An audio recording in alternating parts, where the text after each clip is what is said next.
All right, let's move further from here. From President Donald Trump to Russian President Vladimir Putin, world leaders have unequivocally condemned the terror attack in Jammu and Kashmir. Now, Pahalgam, this attack took place in Pahalgam, in which 27 at least tourists have been reportedly killed. Several others have been injured. US President Donald Trump strongly condemned the terror attack in a phone call with Prime Minister Narendra Modi. Also expressed full support to India to bring to justice the perpetrators of this heinous attack, calling the attack deeply disturbing. Trump said that the United States stands strong with India against terrorism and prays for the souls of those lost and for the recovery of the injured. Russian President Vladimir Putin also minced no words in condemning the Pahalgam terror attack. In a letter addressed to Prime Minister Modi and President Draupadi Murmu, President Putin said, "This brutal crime has no justification whatsoever, and Russia expects that its organizers and perpetrators will face deserved punishment." Putin added that Russia is committed to increasing cooperation with Indian partners to combat terrorism in all its forms and manifestations. Meanwhile, the Ukrainian embassy in India said that they endured the loss of life from terrorism daily and firmly condemned terrorism in all its forms, stressing that the perpetrators should be held accountable. Ukraine said when innocent people are murdered, it brings unbearable pain.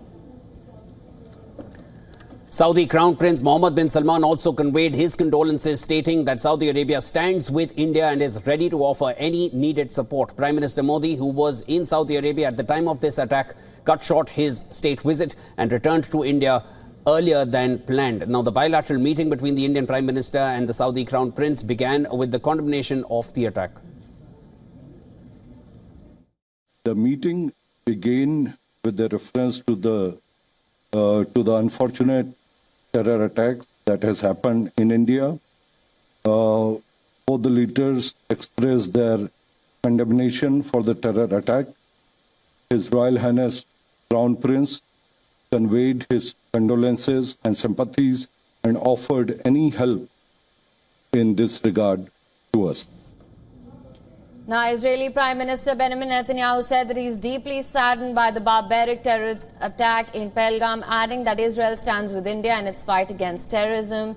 Israel's Foreign Minister Gideon Saar condemned the attack and expressed solidarity. Neighbouring Iran also offered its condolences to the people of India, particularly to the families of the victims, and wished for a speedy recovery of the injured. British Prime Minister Keir Starmer wrote on social media that the horrific terrorist attack in Kashmir is utterly devastating and that his thoughts are with those affected, their loved ones and the people of India. Other European nations have also stepped in with support and solidarity. Italian Prime Minister Giorgia Meloni said she is deeply saddened by the terror attack, as she expressed condolences to the families affected, the injured, the government and all the Indian people. German Chancellor Olaf Scholz condemned the heinous terrorist attack and extended condolences to the families of the victims, along with wishes for a speedy recovery for the injured. The French ambassador to India also strongly condemned the dastardly attack and said France stands in solidarity with India in this fight against terrorism. With global support in its fight against terror, India's pledge to avenge the cowardly attack remains undeterred, with forces going all out to neutralize the perpetrators.